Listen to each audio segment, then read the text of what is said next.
Ventilation and air conditioning are coming to the Vermont State House.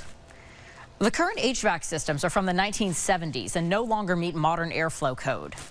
The project is part of a longer-term effort to upgrade the State House's HVAC systems following several summers where the 165-year-old Capitol was found covered in mold. Crews are now installing temporary air units in that building.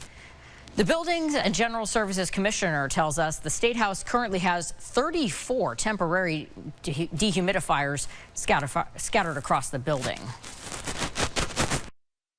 And that requires our operations and maintenance staff to go in and dump them twice a day. And that's a lot of work for the men and women that work for BGS. We really appreciate it, right? But that's not sustainable, and it's also not efficient, and it's not the best solution to the taxpayers.